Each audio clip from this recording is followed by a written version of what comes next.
नाम से जानते हैं, 3 नाम से जानते हैं। तो कौन कौन से 3 नाम रहेंगे बेटा? एक तो हड़प्पा सभ्यता, सिंधु घाटी की सभ्यता, सिंधु सरस्वती नदी की सभ्यता। ठीक है, अब सबसे पहले है ना, इस सभ्यता में ना जिन व्यक्तियों का योगदान था ना इसकी खोज में, उनके बारे में पढ़ेंगे। सबसे पहले एक व्यक्ति का नाम आता है चार्ल्स मेसन। चार्ल्स मेसन किस व्यक्ति का नाम आता है बेटा? कौन सी सभ्यता पढ़ रहे हैं हमें? सिंधु सभ्यता। ठीक है, तो इसके बारे में सबसे पहले अगर पूछे ना कि सिंधु सभ्यता के बारे में सबसे पहले किस व्यक्ति ने बताया था? Charles mason. इसने ना टाइम था बेटा 1826 का। इसने किसका दौरा किया था? पाकिस्तान का दौरा। कहां का दौरा किया था इसने? पाकिस्तान का दौरा किया था। किस व्यक्ति की बात हो रही है? Charles mason. इसने कहां का दौरा किया था? पाकिस्तान। मैंने आपको बताया था सिंधु सभ्यता कितने देशों में फैली हुई है? 3, भारत, पाकिस्तान, अफगानिस्तान। तो इसने कहां का दौरा किया? पाकिस्तान का दौरा किया। और वहां पर जब ये कई होते हैं बेटा, ये सिंपल सी बात है, जैसे आप भी कहीं यात्रा करने जाते हो ना, ठीक है, हम भी जाते हैं, तो कई ऐसे इंसान होते हैं वहां पर ना, मतलब जहां भी जाएंगे ना उसके इतिहास को जानने की कोशिश करेंगे। किस जगह का, अगर वह मंदिर जाएंगे ना तो कोई वहां पर कोई पटल बना हुआ होगा, उसको वो पढ़ेगा कि ये मंदिर किसने बसाया, कब बसाया। तो कई ऐसे बच्चे भी होते हैं और कई मेरी तरह वैसे ही होते हैं, सेल्फी लेने जाते हैं वहां पर और कोई पर्पज नहीं होता। ठीक है, दोस्तों को जलाना है, स्टेटस लगा देंगे कि आज मैं वहां हूं। ठीक है, तो मतलब कई वैसे होते हैं। तो ये चार्ल्स मेसन सेल्फी लेने वालों में नहीं था। ठीक है, ये है ना थोड़ा सा मतलब जिज्ञासु प्रवृत्ति का इंसान था। इसने पाकिस्तान का दौरा किया और पाकिस्तान में आपको पता है सिंधु सभ्यता थी। तो इसने ना आते ही एक पुस्तक लिखी, द नरेटिव ऑफ जर्नीज। कौन सी पुस्तक लिखी? The narrative of journeys. The narrative of journeys, ये पेपर में आता है। ये किसकी पुस्तक थी? The narrative of journeys, Charles mason की पुस्तक थी। द नरेटिव ऑफ जर्नीज किसकी बुक थी बेटा? चार्ल्स मेसन की बुक थी। चार्ल्स मेसन की बुक का नाम क्या था? The narrative of journeys book था। ठीक है, इस बुक में इन्होंने कहा कि पाकिस्तान में कोई सभ्यता थी। पाकिस्तान में कोई सभ्यता थी पुराने समय में। लेकिन ना इसने ये नहीं कहा कि वो सिंधु सभ्यता है या हड़प्पा सभ्यता है या सिंधु सरस्वती नदी की सभ्यता है। ठीक है, चार्ल्स मेसन की पुस्तक का नाम पूछेगा, द नरेटिव ऑफ जर्नीज। ठीक है, सबसे पहले सिंधु, ये क्वेश्चन अभी टॉपिक स्टार्ट ही हुआ है हमारा। सबसे पहले हमने पढ़ा था सिंधु सभ्यता कितने देशों में फैली हुई है? 3, भारत, पाकिस्तान, अफगानिस्तान। और सिंधु सभ्यता के बारे में सबसे पहले किसने बताया था? चार्ल्स मेसन ने बताया था। कब बताया था? 1826। 1826 में इसने कहां की यात्रा की बेटा? पाकिस्तान। और आते ही कौन सी पुस्तक लिखी? The narrative of journeys. और नरेटिव ऑफ जर्नीज में ये इंसान लिखता है कि जब मैंने पाकिस्तान का दौरा किया ना तो वहां पर क्या है, कोई किसी समय में कोई पुरानी सभ्यता रही होगी। इसने एक नामकरण नहीं किया कि वो सिंधु सभ्यता थी, इसने कहा कि वहां पर पुराने समय में कोई सभ्यता थी। कहां पर थी? पाकिस्तान में। ये सबसे पहले अगर आई ना, इस सभ्यता के बारे में किस व्यक्ति ने बताया था? Charles mason. ठीक है, अब बात आती है सबसे इंपॉर्टेंट है, एक टाइम जैसे 1853 से 56 के बीच में ना एक व्यक्ति था जिसका नाम था अलेक्जेंडर कनिंघम। ठीक है, ये अंग्रेजों की तरफ से ना कोई पूरा तात्विक अधिकारी था। कौन सा अधिकारी था बेटा? पूरा तात्विक अधिकारी। नाम क्या था उसका? Alexander Cunningham. कब की बात है? 1853 से लेकर 1856 तक की बात है। ठीक है, तो ये है ना अंग्रेजों की तरफ नियुक्त किया था पुरातात्विक अधिकारी। जो पुरातत्व, भारतीय पुरातत्व विभाग है ना बेटा, ठीक है, ये पुरानी सभ्यताओं की जानकारी में क्या देता है, योगदान देता है। ठीक है, तो ये पुरातात्विक अधिकारी था, इसको हालांकि ज्यादा सफलता नहीं मिली, लेकिन इसने भी बताया था कि यहाँ पर क्या है, कोई सभ्यता है, लेकिन इसको ज्यादा सफलता तो नहीं मिली, लेकिन इसने भी बताया था कि यहाँ पर कोई क्या रहेगी, सभ्यता रहेगी। तो सिंधु सभ्यता के बारे में सबसे पहले बताया था चार्ल्स मेसन ने, उसके बाद किसने बताया था बेटा, अलेक्जेंडर कनिंघम। पुरातात्विक अंग्रेजों की तरफ से एक पुरातात्विक अधिकारी था, इसने भी कहा कि यहाँ पर कोई सभ्यता रही होगी, लेकिन इसको ज्यादा सफलता नहीं मिली। तो दो नाम याद रखोगे, एक तो कौन सा था बेटा, चार्ल्स मेसन, वो कब बताया, 1826 में पाकिस्तान की यात्रा की। दूसरा नाम कौन सा आ गया, अलेक्जेंडर कनिंघम, कब से कब बताया इसने, 1853 से 56। अब आता है बेटा 1853 में ना, आपको पता है एक रेल आई थी, ठीक है, 1853 में आपको पता है रेल आई थी, सुना होगा ना, डलहौजी के काल में क्या आई थी, रेल आई थी। पहली रेल का नाम ब्लैक ब्यूटी था, कभी पढ़ेंगे उसके बारे में। तो 1853 में ना रेलवे लाइन बिछानी थी, क्या बिछानी थी बेटा, रेलवे लाइन बिछानी थी, और ये रेलवे लाइन बिछानी थी कराची से लाहौर। कहां से कहां बिछानी थी, कराची से लाहौर। ठीक है, क्या बिछानी थी बेटा, रेलवे लाइन बिछानी थी, क्या बिछानी थी, रेलवे लाइन बिछानी थी। कहां से कहां तक बिछानी थी, कराची से लाहौर। ठीक है, जब भी रेलवे लाइन है ना, आप देखोगे ना, तो बीच बीच में प्यारे बच्चों रेलवे लाइन के आज तो लगभग लोहे का प्रयोग होता है, पुराने टाइम में ना ये जो ब्लॉक्स होते हैं ना, इनमें ईंटें भरी जाती थी। क्या भरी जाती थी बेटा, ईंटें। आजकल तो लगभग लोहे का टेक्नोलॉजी एडवांस हो गई है, उस टाइम रेलवे आई थी। ठीक है, तो बीच की जो पट्टी जिस पर रेल दौड़ेगी ना, तो नीचे जो मतलब है ना धरातल, उसके ऊपर है ना हमें मतलब रोडियां, ठीक है, फूटा करते थे ताकि वो नीचे ना बैठ जाए, रेल चले तो वो नीचे ना बैठे। तो इसके अंदर क्या भरी जाती थी, पक्की ईंटें भरी जाती थी। तो दो भाइयों को ठेका दिया गया जिनका नाम था बर्टन बंधु। क्या नाम था बेटा, बर्टन बंधु। एक का नाम था जेम्स बर्टन और एक का नाम क्या था बेटा, विलियम बर्टन। कितने भाइयों को ठेका दिया गया, दो भाई ठेकेदार थे। ठीक है, सपोज करो बेटा यहाँ पर फतेहाबाद में ना कोई कॉलेज बनना है, ठीक है, सपोज करो फतेहाबाद में कोई नर्सिंग कॉलेज बनना है। ठीक है, सरकार ने तो टेंडर जारी करेगा ना कि ये नर्सिंग कॉलेज हमें बनाना है, तो फिर ठेकेदार आएंगे, जो सबसे कम बोली में उसको तैयार करेगा उसको ठेका मिल जाएगा। तो दो ठेकेदार थे, नाम क्या था उनका, बर्टन बंधु बोल देते हैं, वैसे नाम क्या था, जेम्स बर्टन और विलियम बर्टन। नाम क्या था, जेम्स बर्टन और विलियम बर्टन।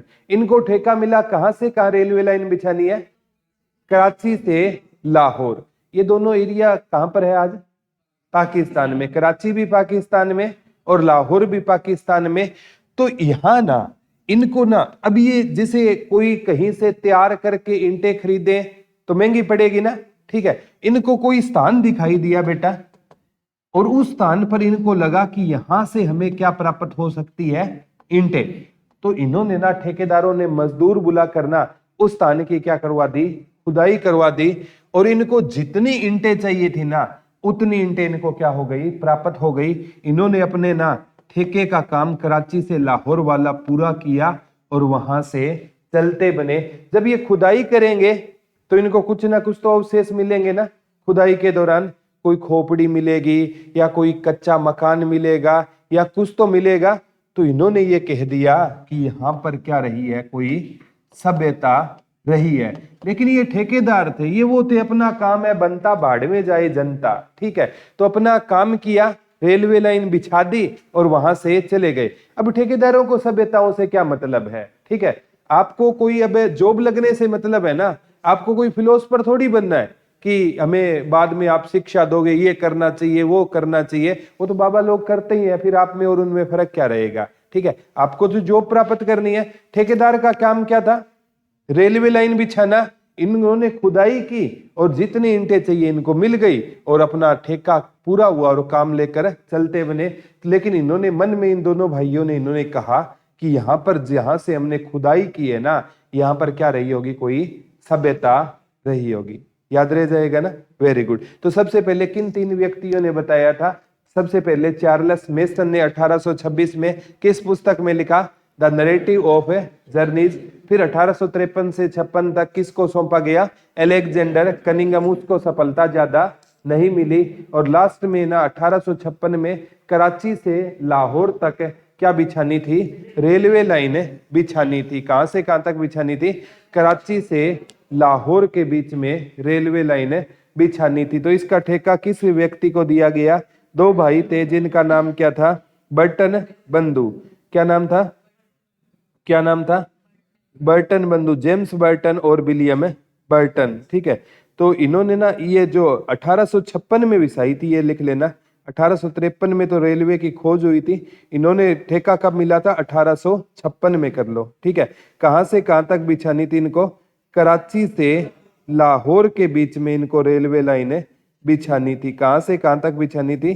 कराची से लाहौर के बीच में बिछानी थी। दोनों का नाम क्या था? एक का जेम्स बर्टन और एक का नाम क्या था? विलियम बर्टन था। ठीक है, तो ये रेलवे लाइन है ना। 1853 में तो रेलवे की खोज हुई और इनको ठेका कब मिला? 1856 में मिला। याद रह जाएगा ना, वेरी गुड। ठीक है, तो अब एक व्यक्ति का नाम है sir John Marshall. Sir John Marshall. ठीक है, ये 1921 में ना ये क्या बना? भारतीय पुरातात्विक विभाग का अध्यक्ष बना। भारतीय पुरातात्विक विभाग का क्या बना बेटा? ये अध्यक्ष बना। तो इसने ना मतलब इस सब, इसको पहले से खबर आ रही थी कि भारत में भी कोई सभ्यता है, पाकिस्तान में भी कोई सभ्यता है। तो भारतीय पुरातात्विक विभाग का अध्यक्ष किसे बनाया गया? सर जॉन मार्शल को बनाया गया। कब की बात है? 1921 की। अब ये इंटेलिजेंट इंसान था। ठीक है, था एक अंग्रेज, ठीक है, लेकिन था क्या? ये इंटेलिजेंट था। इसने ये सोचा कि अगर भारत में हमें सभ्यताओं की खोज करनी है ना, तो हमें भारतीय इंसान को साथ में लेना होगा। इसने दो व्यक्तियों को लिया। एक का नाम था दयाराम साहनी और एक का नाम था बेटा राखल दास बनर्जी। दो भारतीयों को इसने लिया। ये इंटेलिजेंट इंसान था। इसको पता था कि अगर भारत में ना सभ्यताओं की खोज करनी है ना, तो किसी ना किसी आपको भारतीय को साथ लेना होगा। सपोज करो आप फतेहाबाद में रहते हो, तो फतेहाबाद के बारे में आप ज्यादा जानोगे या हिसार वाले ज्यादा जानेंगे? हम ज्यादा जानेंगे ना। तो इसने कहा कि अगर भारत की सभ्यताओं की खोज करनी है ना, तो हमें भारतीय लोगों को क्या लेना होगा? साथ लेना होगा। तो इन्होंने दयाराम साहनी और राखल दास बनर्जी को अपने साथ लिया। बोला भाई साहब आपको सैलरी मिलेगी, हमें किसकी खोज करनी है? सभ्यताओं की। तो प्यारे बच्चों, इसकी मेहनत रंग लाई। 1921 में ना हड़प्पा की खोज की गई। किसकी खोज की गई? हड़प्पा की। और ये खोज किसने की थी? दयाराम साहनी ने। ये पेपर में सबसे पहले पूछा जाता है कि 1921 में किस स्थल की खोज की गई? हड़प्पा की खोज की गई। और जो सबसे पहला सिंधु सभ्यता का खोजा गया स्थल कौन सा था? हड़प्पा। और इसी के कारण इस सभ्यता का नाम क्या पड़ गया? हड़प्पा सभ्यता। लिख लो। 1921 में सबसे पहले कौन सा स्थल खोजा गया था? बता दो। हड़प्पा। 1921 में सबसे पहले कौन सा स्थल खोजा गया था बेटा? हड़प्पा। इसी के कारण इस सभ्यता का नाम क्या पड़ गया? हड़प्पा सभ्यता पड़ गया। 1921 में कौन सा स्थल खोजा गया था? हड़प्पा खोजा गया था। और हड़प्पा की खोज के कारण इस सभ्यता का नाम क्या पड़ गया? हड़प्पा सभ्यता पड़ गया। ठीक है, हड़प्पा की खोज किसने की थी? दयाराम साहनी ने। याद ना होना, हड़प्पा में हड़पने वाली बात नजर आ रही है, और हड़पने वाले इंसान को कभी भी दूसरे पर क्या नहीं आती? दया नहीं आती। तो हड़प्पा के खोजकर्ता कौन रहेंगे? दयाराम साहनी। हड़प्पा की खोज किसने की थी? दयाराम साहनी ने। कब की थी? 1921 में हड़प्पा की क्या की थी? खोज की थी। कब की थी? 1921। और अगले साल है ना 1922 में खोज हो गई मोहन जोदड़ो की। और मोहन जोदड़ो से क्वेश्चन आता है बेटा, इसे क्या कहा जाता है? मृतकों का टीला कहा जाता है। ये क्वेश्चन सबसे ज्यादा आता है। मोहन जोदड़ो को क्या कहा जाता है? मृतकों का टीला कहा जाता है। मोहन जोदड़ो को क्या कहा जाता है? मृतकों का टीला कहा जाता है। मोहन जोदड़ो को हम किस नाम से जानते हैं? मृतकों का टीला किसे कहा जाता है? मोहन जोदड़ो को। मोहन जोदड़ो की खोज कब हुई थी? 1922 में हुई थी। ठीक है। और मोहन जोदड़ो की खोज की थी राखल दास बेनर्जी ने। किसने की थी बेटा? राखल दास बेनर्जी। राखल दास बेनर्जी ने किसकी खोज की थी? मोहन जोदड़ो की खोज की थी। हड़प्पा की खोज किसने की थी? 1921 में दयाराम साहनी ने। और 1922 में मोहन जोदड़ो की खोज किसने की थी बेटा? राखल दास बेनर्जी। याद करना मुश्किल नहीं है। मोहन जोदड़ो में मोहन नजर आ रहा है, यानी भगवान श्री कृष्ण। क्या नजर आ रहा है? भगवान श्री कृष्ण को मोहन बोलते हैं ना। और भगवान श्री कृष्ण है ना, वो अपने जो भगत जनों के है ना, क्या बन जाते हैं? दास बन जाते हैं। ठीक है। जो सच्चे मन से ना मोहन को याद करेगा तो मोहन उनका क्या बन जाएगा? दास बन जाएगा। तो ये मोहन जोदड़ो की खोज किसने की थी? राखल दास बेनर्जी ने। किसकी खोज की थी बेटा? मोहन जोदड़ो। हड़प्पा की खोज किसने की थी? दयाराम साहनी ने। कब की थी? 1921 में। मोहन जोदड़ो की खोज किसने की थी? राखल दास बेनर्जी ने। कब की थी? 1922 में की थी। ठीक है। तो हम पढ़ेंगे जो नाचती हुई नृत्यकी वगैरह आगे टॉपिक में पढ़ेंगे, वो कहां से मिली है? मोहन जोदड़ो से मिली है। और उस नाचती हुई नृत्यकी को देखकर हमने कह दिया कि जो सिंधु सभ्यता के लोग होते थे ना, वो संगीत के क्या होते थे? शौकीन होते थे। क्योंकि इसकी लिपि को पढ़ा नहीं गया है तो बेटा इसमें एग्जैक्ट नहीं कह सकते, हम आइडिया ही लगाएंगे। ठीक है। जैसे तोमर वंश को तो हमने पढ़ा है, ठीक है, तो उसमें तो हम एग्जैक्ट चीजें बता देंगे ना। तोमर वंश में यही रहा होगा। तोमर वंश वाले भगवान सूर्य देव को इष्ट देवता मानते थे। ठीक है। और वो भगवान सूर्य देव की याद में उन्होंने सूरज कुंड का क्या करवाया था? निर्माण करवाया। ठीक है। और यमुना नदी को क्या कहते हैं? सूर्य पुत्री शनि जी महाराज की बहन, छाया पुत्री यमराज जी की बहन। तो वो तो हमने पढ़ा हुआ है, लेकिन इसमें ना ये पूरा तात्विक पर चलेगा। तो हड़प्पा की खोज 1921 में किसने की? दयाराम साहनी ने। और मोहन जोदड़ो की खोज 1922 में किसने की? राखल दास बेनर्जी ने इसकी क्या की? खोज की। कब की थी खोज? 1922 में की थी। ठीक है। अब बात आती है, ठीक है, मतलब पूछे सिंधु सभ्यता के बारे में ना किन व्यक्तियों का योगदान था? सबसे पहले नाम क्या आया? Charles mason. किसका नाम आया? Charles mason. इसने पाकिस्तान का दौरा कब किया? 1826। किस पुस्तक में बताया? The narrative of journeys. उसके बाद है ना बर्टन बंधुओं का नाम आया। बर्टन बंधु। ठीक है। 1856 में कहां से कहां तक रेलवे लाइन बिछाई? कराची से लाहौर। ठीक है। एक नाम आया Alexander Cunningham. Alexander Cunningham.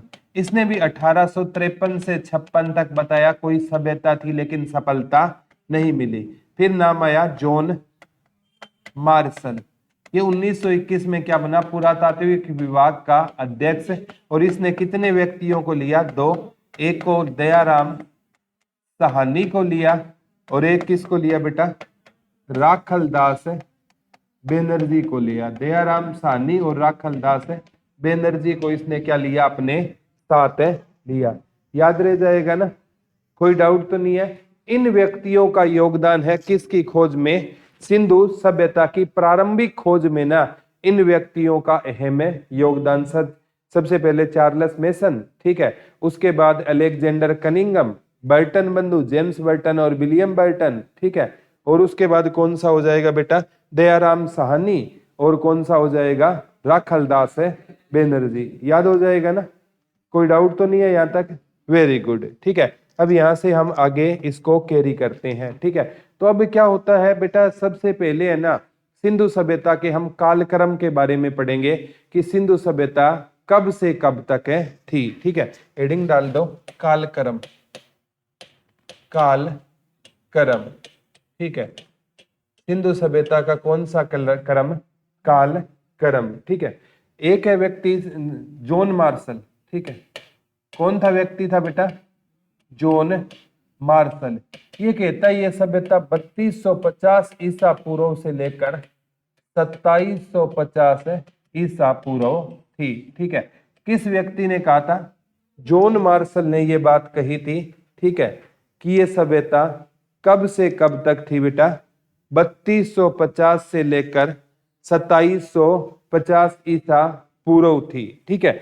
John Marshall को हम इसलिए कंसीडर करते हैं क्योंकि ये पुरातात्विक विभाग का अध्यक्ष था। इसने दो भारतीयों को लिया जिनका नाम क्या था, दयाराम साहनी था। एक का नाम क्या था, राखलदास बेनर्जी था। दो भारतीयों को लिया, एक का नाम क्या था, दयाराम साहनी था, और एक का नाम क्या था, राखलदास बेनर्जी था। दयाराम साहनी था और क्या नाम था, राखलदास बेनर्जी। इसलिए इनका मत इंपोर्टेंट है, लेकिन ना ये सही नहीं है। इसने कहा था सिंधु सभ्यता कब से कब तक थी, 3250 से लेकर 2750 तक सिंधु सभ्यता किसने बताई थी, जॉन मार्शल ने, ठीक है। लेकिन ना अगर मैं बात करूं ना, अगर इसमें भारतीय मत भी कह सकते हैं, या लगभग ज्यादातर इतिहासकार कहते हैं ये सिंधु सभ्यता 2500 ईसा पूर्व से लेकर 1700 ईसा पूर्व थी। लिख लो, ज्यादातर इतिहासकार या भारतीय इतिहासकार इस मत से सहमत है कि सिंधु सभ्यता 2500 से लेकर 1700 ईसा पूर्व थी, ठीक है। लिख लो, भारतीय इतिहासकार या ज्यादातर इतिहासकार इस बात से सहमत है कि सिंधु सभ्यता कब से कब तक थी बेटा, बता दो। 2500 ईसा पूर्व से लेकर कब तक थी, 1700 ईसा पूर्व कौन सी सभ्यता थी, सिंधु सभ्यता। ज्यादातर इतिहासकार इस बात से क्या है, सहमत है। एक साइंस की प्रणाली बताई थी बेटा मैंने, C14। किसकी प्रणाली होती है, साइंस की। इससे एज ज्ञात की जाती है। तो C14 कहती है सिंधु सभ्यता का जो टेन्योर था ना, वो 2300 से लेकर 2300 ईसा पूर्व से लेकर 1750 ईसा पूर्व था। ये स्टेट में क्वेश्चन आया था कि सिंधु सभ्यता का कालक्रम कब से कब तक था, 2300 ईसा पूर्व से लेकर 1750 ईसा पूर्व। ये किस प्रणाली ने बताया था बेटा, C14 प्रणाली। साइंस की एक प्रणाली होती है C14, वो कहती है सिंधु सभ्यता का जो टेन्योर था ना, वो 2300 से लेकर 1750 ईसा पूर्व इसका टेन्योर रहेगा। लेकिन ज्यादातर भारतीय इतिहासकार क्या कहते हैं, 2500 से लेकर 1700, और 2500 से लेकर 1700 के बीच में ही आता है ये टेन्योर, 2300 से 1750 ईसा पूर्व।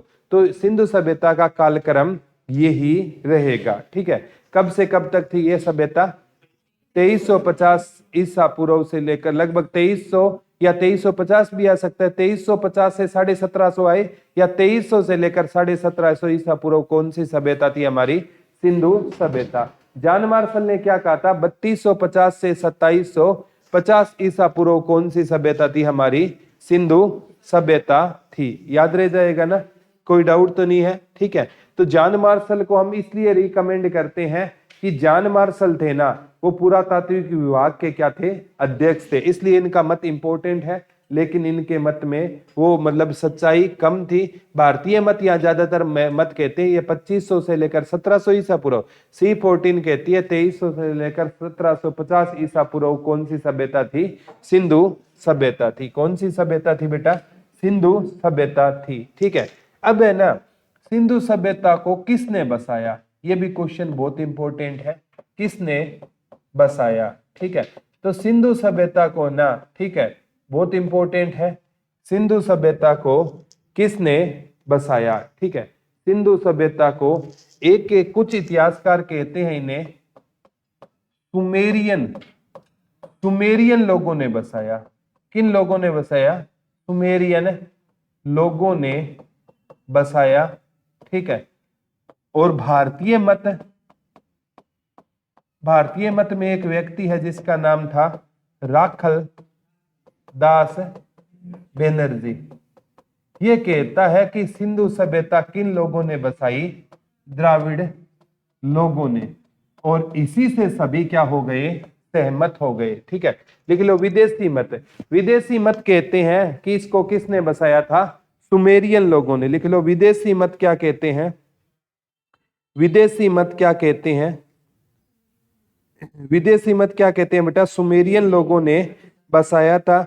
लेकिन स्थानीय मत क्या कहते हैं? इसको किसने बसाया था? द्राविड़ लोगों ने बसाया। स्थानीय मत में एक ही नाम बताना है आपको। कौन सा बताना है? राखल दास बनर्जी ने कहा था। इसको किसने बसाया था? द्राविड़ लोगों ने। और ज्यादातर इतिहासकार इनसे क्या हो गए हैं? सहमत हो गए हैं। विदेशी मत क्या कहते हैं? सुमेरियन लोगों ने इसको बसाने का काम किया। विदेशियों के अनुसार इसे किसने बसाया था? सुमेरियन लोगों ने इसको बसाने का काम किया। लेकिन भारतीय मत क्या कहता है? इसको किसने बताया था? द्राविड़। और विदेशी मत में जॉन मार्शल का नाम लिख लो, जिसने कहा था सुमेरियन लोगों ने बसाया। जॉन मार्शल, व्हीलर और कोसाम्बी। जॉन मार्शल, व्हीलर और कोसाम्बी। जॉन मार्शल, व्हीलर और कोसाम्बी, ठीक है। जो विदेशी मत में कौन है? जॉन मोरसल, एक का नाम है व्हीलर और एक का नाम है कोसाम्बी, ठीक है। ये क्या कहते हैं? इन्होंने इसको किसने बसाया था? सुमेरियन लोगों ने। और स्थानीय मत या भारतीय मत क्या कहते हैं? इसको किसने बसाया? और ज्यादातर इतिहासकार इससे संतुष्ट है कि आपसे पूछे ना सिंधु सभ्यता को किसने बसाया, क्वेश्चन आए, तो आप कह दोगे द्राविड़ लोगों ने बसाया। सिंधु सभ्यता को किस लोगों ने बसाया? द्राविड़। हाँ, अगर वो नाम देकर पूछे ना, जॉन मार्शल के हिसाब से, कोसाम्बी या व्हीलर के हिसाब से इसको किसने बसाया, तब आपका आंसर क्या हो जाएगा? सुमेरियन लोगों ने। वो क्यों बताते हैं बेटा? क्योंकि ना सिंधु सभ्यता है ना, सिंधु सभ्यता, ये सिंधु सभ्यता हो गई। इसके आसपास थी एक मेसोपोटामिया की सभ्यता। कौन सी सभ्यता थी? मेसोपोटामिया की सभ्यता। और मेसोपोटामिया की सभ्यता है ना, वो किन लोगों ने बसाई थी? सुमेरियन लोगों ने। तो विदेशियों का मत था पहले तो ये मेसोपोटामिया की बसा करना, ये आ गई यहाँ, और इन्होंने किस सभ्यता को बसाया? सिंधु। लेकिन इनका मत है ना वो सही नहीं है। सिंधु सभ्यता, आपसे जनरली यही क्वेश्चन आएगा, सिंधु सभ्यता को किसने बसाया? तो आपका आंसर क्या होगा? द्राविड़ लोगों ने सिंधु सभ्यता को बसाने का काम किया। याद रह जाएगा ना। एक है रामचंद्र और एक व्यक्ति है इनके साथ है लक्ष्मण स्वरूप वत्स। ये कहते हैं इनको आर्य लोगों ने बसाया। आर्यों ने बसाया। सिंधु सभ्यता को किसने बसाया? आर्यों ने। किसने कही ये बात बेटा? दो व्यक्ति है, एक रामचंद्र और एक लक्ष्मण स्वरूप वत्स। ये कहते हैं सिंधु सभ्यता को किसने बसाया था? आर्य लोगों ने बसाया। किसने बसाया था सिंधु सभ्यता को? आर्य लोगों ने बसाया। इनकी बात में तो बेटा 1% भी सच्चाई नहीं है। क्यों नहीं है? आर्य बसाएंगे वैदिक सभ्यता को। सिंधु सभ्यता के बाद कौन सी सभ्यता आएगी? वैदिक सभ्यता आएगी। आर्य किसको बसाएंगे? वैदिक सभ्यता को। और बेटा सिंधु सभ्यता है ना, ये नगरीय सभ्यता थी। आपको जानकर हैरानी रहेगी कि सिंधु सभ्यता के लोग पक्की ईंटों के मकानों में रहते थे। और सिंधु सभ्यता में जो पानी की व्यवस्था थी ना, वो आज की सभ्यता को भी फेल करती है। इतने एडवांस थे सिंधु सभ्यता के लोग। और आर्यों ने जिन सभ्यता को बसाया, वैदिक सभ्यता, तो वैदिक सभ्यता में लोग झोंपड़ियों में रहा करते थे, ठीक है। तो वैदिक सभ्यता आई थी सिंधु सभ्यता के बाद।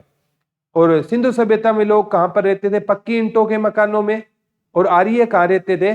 झोंपड़ियों में। आपने कभी ऐसे सुना है कि कोई पक्की ईंटों के मकान से झोंपड़ियों में गया हो? ये तो सुना होगा ना, झोंपड़ी से वो उठकर कहां चला गया? पक्की ईंटों के मकानों में। हमारे यहाँ ना सभ्यता का कालक्रम उल्टा है, ठीक है। पहले लोग पक्के मकानों में रहेंगे और बाद वाले कहां रहेंगे? झोंपड़ियों में रहेंगे। तो आर्यों ने, अगर आर्यों को पक्के मकानों का पता होता तो वो झोपड़ी में क्यों रहते, ठीक है, इसलिए इनका मत है ना, मतलब वो सही कंसीडर नहीं किया जाता। हाँ, ये क्वेश्चन ये पूछ सकता है रामचंद्र और लक्ष्मण स्वरूप वत्स के अनुसार सिंधु सभ्यता को किसने बसाया, तब आपका आंसर होगा आर्य। 99 यही आएगा कि सिंधु सभ्यता को किसने बसाया, आंख बंद के कर देना, द्राविड़ लोगों ने। किसने बसाया, द्राविड़। वो पूछे विदेशी मत के अनुसार, तब आप कह दोगे सुमेरियन। वो लक्ष्मण स्वरूप वत्स और रामचंद्र के अनुसार आर्यन। 3 ही क्वेश्चन बनेंगे, समझ आ गया, वेरी गुड। अब बात आती है सबसे इंपॉर्टेंट है, अब हम पढ़ेंगे जो सिंधु सभ्यता है ना, ठीक है, इसकी विशेषताएं। सिंधु सभ्यता की क्या पढ़ेंगे, पहले विशेषताएं। सिंधु सभ्यता की क्या पढ़ेंगे बेटा, विशेषताएं पढ़ेंगे, ठीक है। सिंधु सभ्यता की क्या पढ़ेंगे, क्योंकि सबसे ज्यादा क्वेश्चन है ना, अगर एग्जाम पॉइंट ऑफ व्यू से देखो ना, तो सिंधु सभ्यता से ही सबसे ज्यादा क्वेश्चन आते हैं। तो इसको ना आराम से डिटेल से आपको पढ़ना होगा, और 2 से 3 लेक्चर में सिंधु सभ्यता ऐसी हो जाएगी बेटा, आप जिंदगी में कभी इस सभ्यता के बारे में भूलोगे नहीं, ठीक है। सिंधु सभ्यता कितने देशों में फैली हुई है, 3, भारत, पाकिस्तान, अफगानिस्तान, ठीक है। तो सिंधु सभ्यता लिख लो, विश्व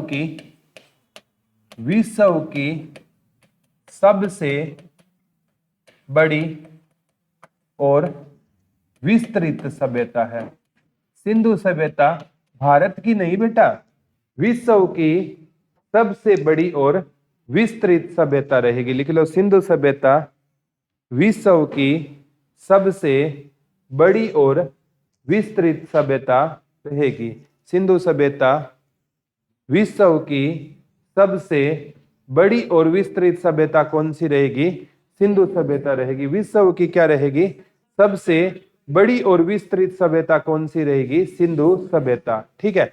और ये विश्व की ना 4 प्रमुख सभ्यताओं में से क्या रहेगी, एक रहेगी। विश्व में 4 प्रमुख सभ्यताएं कौन सी है, एक तो मेसोपोटामिया की सभ्यता, मेसोपोटामिया की सभ्यता, ठीक है। एक है मिस्र की सभ्यता, मिस्र की सभ्यता, जिसे नील नदी की सभ्यता भी कहते हैं, ठीक है, क्योंकि ये नील नदी के किनारे थी। और एक चीन की सभ्यता, ठीक है।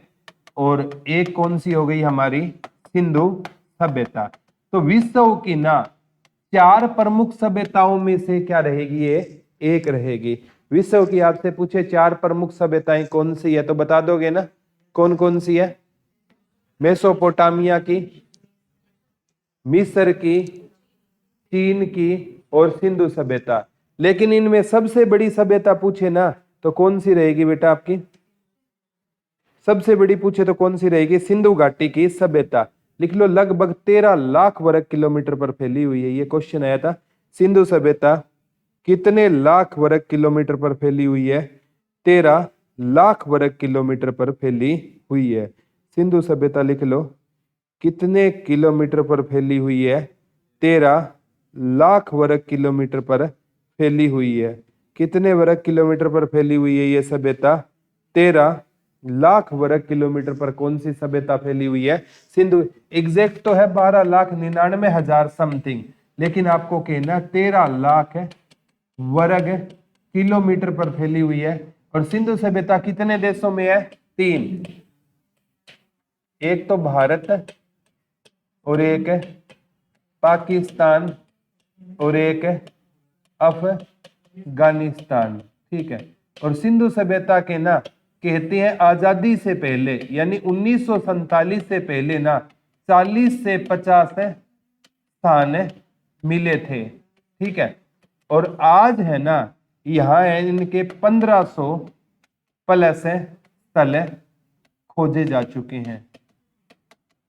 लिख लो, आजादी से पहले सिंधु सभ्यता के केवल कितने स्थल मिले थे, 40 से 50। आजादी से पहले सिंधु सभ्यता के कितने स्थल मिले थे बेटा, 40 से 50 स्थल मिले थे।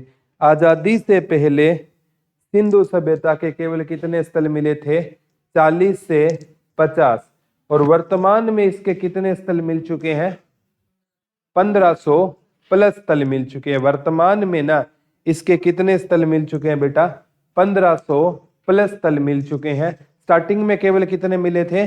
40 से 50। ठीक है, अब है ना इसके 900 प्लस तल है ना वो कहां से खोजे जा चुके हैं? भारत से। ठीक है, और लगभग 500 प्लस कहां से खोजे जा चुके हैं?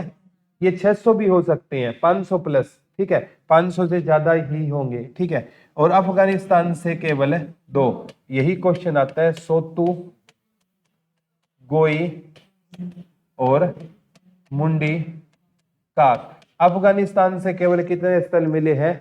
2। एक कौन सा मिला है बेटा? सोतु गोई, और एक कौन सा मिला है? मुंडी काक मिला है। पाकिस्तान से कौन कौन से मिले हैं? पाकिस्तान से तो 500 प्लस और भारत से 900 प्लस, और ये जो अफगानिस्तान से कितने? 2, सोतु गोई और मुंडी काक। ये कितने वर्ग किलोमीटर पर फैली हुई है? 13 लाख वर्ग किलोमीटर पर फैली हुई है। ठीक है, जैसे आप सिंधु सभ्यता के बारे में पढ़ोगे ना, ये सिंधु सभ्यता का बेटा ये जैसे मैप बनाओगे ना, ये पूरा होता है, ये कौन सी जगह होती है मैप में? पश्चिम। ये कौन सी होती है? उत्तर। और ये होती है दक्षिण। ठीक है, और इसका ना जो पूर्वी स्थल है ना वो उत्तर प्रदेश में है, आलमगीरपुर। आलमगीरपुर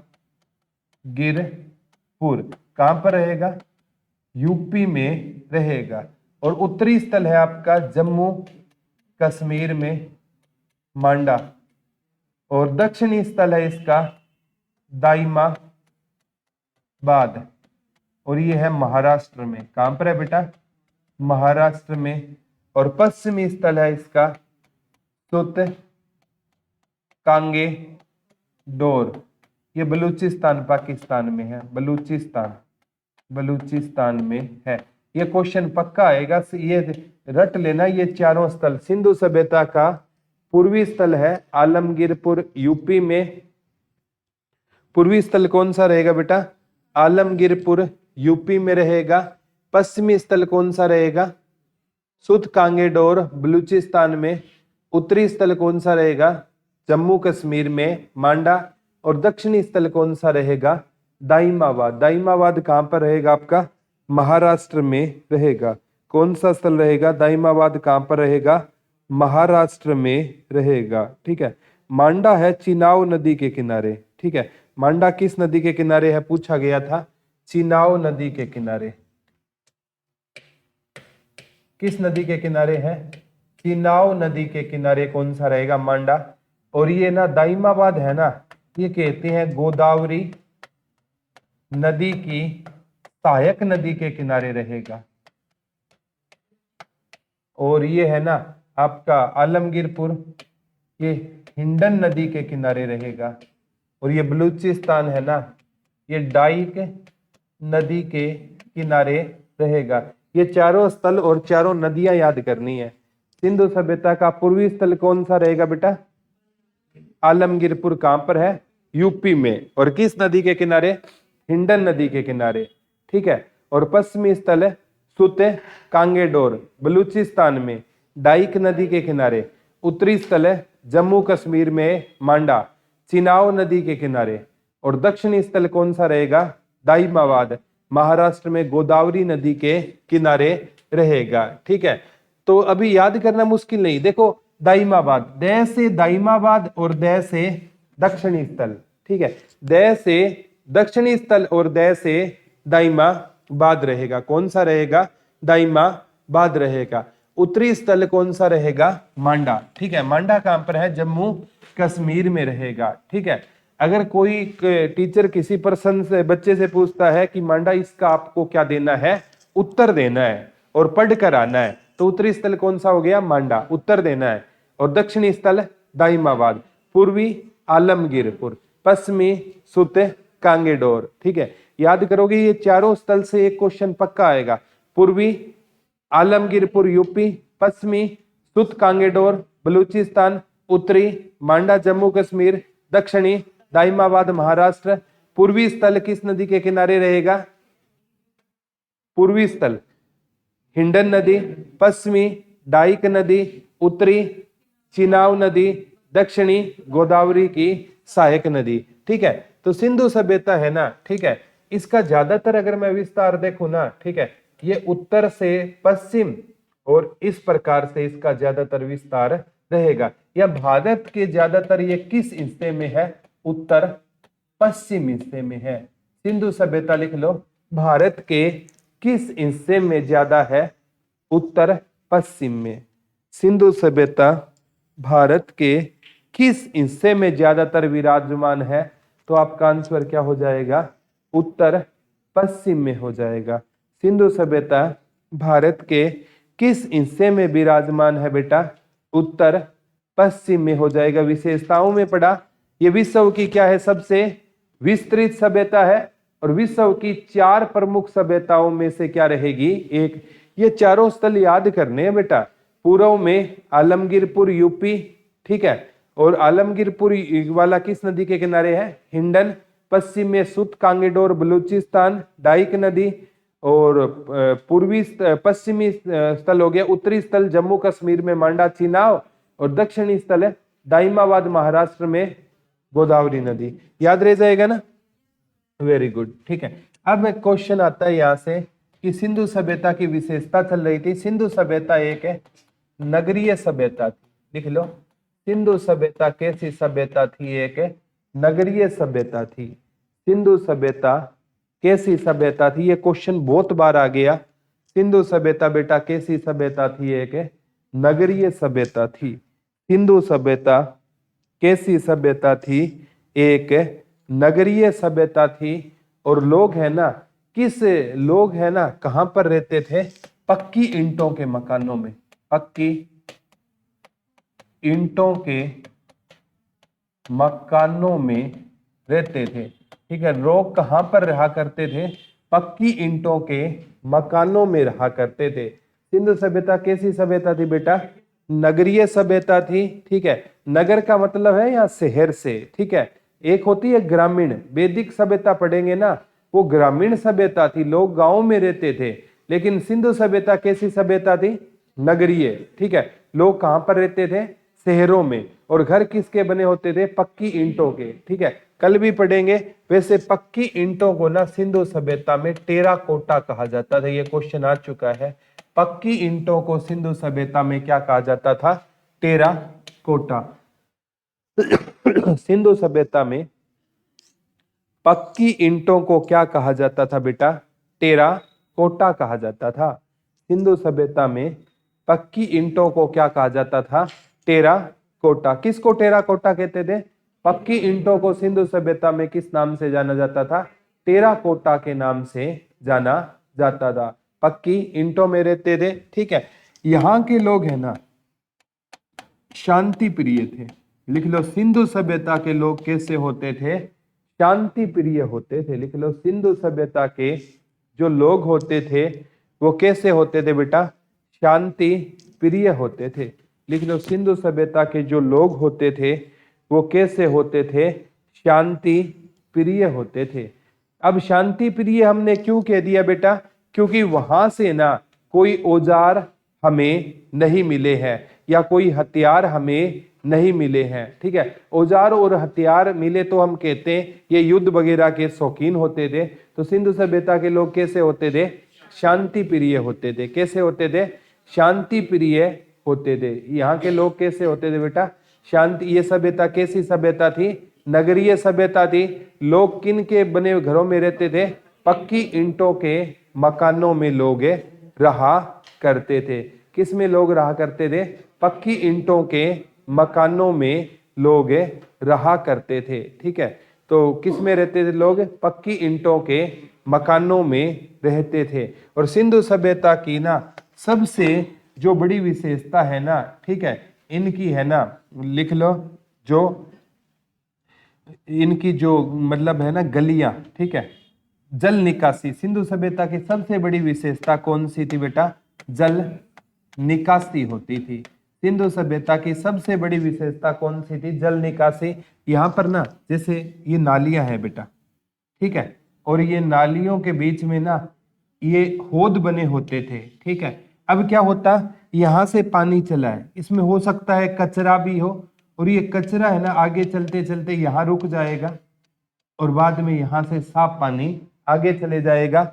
और इस स्थान की समय समय पर सफाई का भी वर्णन हमें मिलता था। ठीक है, मतलब इसकी लिपि का तो हमें पता नहीं चल पाया, लेकिन भाव चित्रात्मक लिपि में भी ऐसा प्रतीत होता था कि इनकी ना जो जल निकासी प्रणाली थी वो सबसे बेहतरीन थी। ठीक है, तो गलियां पक्की बनी होती थी और इस गलियों में ना मतलब क्या होता था, यहां से जल चलता, अगर गंदा जल वो मतलब कोई कचरा होता तो वो होद में रुक जाता और पानी है ना आगे चल पड़ता। पानी नहीं रुकता, कचरा है वो तो होद में रुक जाएगा, पानी तो चलता रहेगा ना।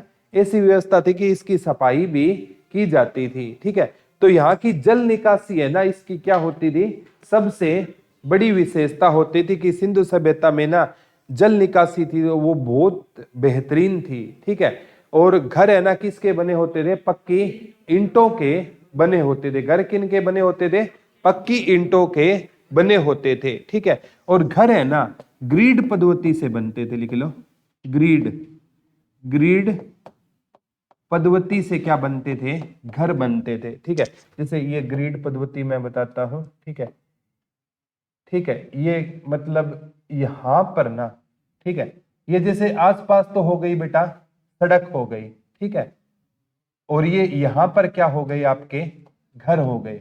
ठीक है, घर किस पद्धति के बनते थे, ग्रिड पद्धति। और जो घर का दरवाजा होता था ना वो मेन सड़क की ओर ना खुल करना, यहां पर अन्य सड़क भी होती थी तो इसका दरवाजा किस ओर खुला करता था, अन्य सड़क की ओर। मेन सड़क की ओर क्यों नहीं खुलता होगा, ठीक है, कोई आवागमन के कोई साधन होते होंगे तो बच्चे है ना रोड पर ना चले जाए और उनको नुकसान ना हो जाए। तो जो दरवाजे होते थे ना वो किस ओर खुला करते थे, अन्य सड़क की ओर। ठीक है, एक तो जैसे हाईवे हो गया बेटा और एक लोकल सड़क हो गई, दोनों में अंतर है। हाईवे पे ट्रैफिक ज्यादा होगा और लोकल पे कम होगा। तो घरों के दरवाजे ऐसा वर्णन मिलता है कि मुख्य सड़क की ओर ना खुल करना, अन्य सड़क की ओर खुला करते थे। ठीक है, और सिंधु सभ्यता में ना बेटा हमें देशी व्यापार और विदेशी व्यापार दोनों का वर्णन मिलता है। देख लो, सिंधु सभ्यता में हमें देशी विदेशी व्यापार कहते हैं, ये चीन के साथ है, मिस्र के साथ है और मेसोपोटामिया के साथ है किया करते थे। और देशी व्यापार अपने आसपास में किया करते थे। लिख लो, सिंधु सभ्यता में पेपर में पूछे सिंधु सभ्यता के लोग क्या थे, कृषक थे, व्यापारी थे, दोनों नहीं थे, तब आप क्या कहोगे, व्यापारी थे। Very good. सिंधु सभ्यता के लोग कैसे होते थे, व्यापारी होते थे। ठीक है, सिंधु सभ्यता के लोग कैसे होते थे, व्यापारी होते थे। सिंधु सभ्यता के लोग कैसे होते थे बेटा, बता दो, व्यापारी होते थे। कैसे होते थे, व्यापारी होते थे। व्यापार कैसा होता था, देशी भी होता था और विदेशी भी होता। देशी से व्यापार होता है जो अपने तक सीमित हो और विदेशी व्यापार होता है जो देश से बाहर। ठीक है, और देश से बाहर किसके साथ व्यापार करते थे, चीन के साथ, मिस्र के साथ, मेसोपोटामिया के साथ ये क्या किया करते थे, व्यापार किया करते थे। और व्यापार है ना, इस टाइम लोहे की खोज नहीं थी तो व्यापार पूछा जाता है किस प्रणाली द्वारा होता था, वस्तु विनिमय प्रणाली द्वारा होता था। व्यापार किस प्रणाली द्वारा होता था, वस्तु विनिमय प्रणाली द्वारा क्या होता था, व्यापार होता था। व्यापार की प्रणाली पूछे तो वस्तु विनिमय प्रणाली द्वारा क्या होता था, व्यापार होता था। ठीक है, अब आप कहोगे सर दूसरे देशों के साथ कैसे वस्तु विनिमय द्वारा होता है, तो दूसरे देशों के साथ भी हो सकता है। जो देश है ना, अपने देश में जो चीज है ना हमने वो विदेशों में भेज दी और विदेशों के पास जो चीज थी वो हमने ले ली, तो उसे बोलते थे वस्तु विनिमय प्रणाली। तो सिंधु सभ्यता के लोग व्यापारी थे। व्यापार कैसे होता था, वस्तु विनिमय प्रणाली द्वारा क्या होता था बेटा, व्यापार होता था। ठीक है, व्यापार कैसा होता था, वस्तु विनिमय प्रणाली द्वारा क्या होता था, व्यापार होता था। अब लोहे की सभ्यता में खोज नहीं हुई तो कृषि पर ये लोग निर्भर नहीं थे। तो सिंधु सभ्यता के लोग, लिख लो, व्यापार पर निर्भर थे या कृषि पर, तब आप क्या कहोगे, व्यापार पर निर्भर थे।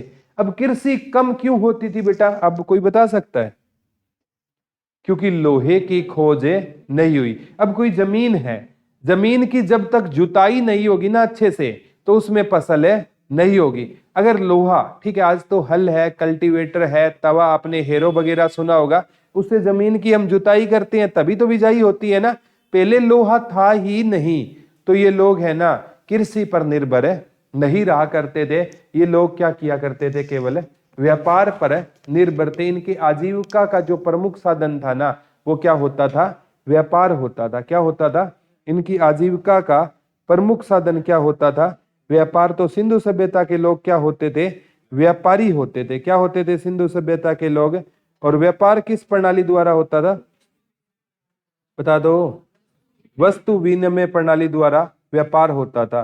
किस प्रणाली द्वारा होता था, वस्तु विनिमय प्रणाली द्वारा क्या होता था, व्यापार होता था। समझ आ रहा है क्या। आजकल अभी तो धुंध वगैरह नहीं है, टाइम से आया करो, 9:30 बहुत होते हैं, 9:30 पहुंच जाया करो, क्योंकि 9:30 यहाँ पर 12-13 बच्चे थे, ठीक है। टाइम से आओगे ना, चीजें समझ आएगी, बीच में कंसेप्ट समझ नहीं आता, ठीक है ना। थोड़ा कल से ध्यान रखना, ठीक है। वैसे डेड सीट का तो ध्यान है आपको, आगे क्या डेड सीट, फरवरी वाली डेड सीट का बोल रहा हूँ, ठीक है। चलो अच्छी बात है, नहीं पता है तो इस एग्जाम वाली डेट शीट पर ध्यान दो, फरवरी वाली डेट शीट पर ध्यान मत दो, ठीक है। रोज पर ध्यान मत दो, रोजगार पर ध्यान दो, ठीक है। कई रोज के पीछे पड़े हैं, रोजगार पर ध्यान दोगे तो रोज देने वाली या देने वाला मिल जाएगा। रोजगार पर ध्यान देना, रोज को छोड़कर। थैंक यू बच्चों।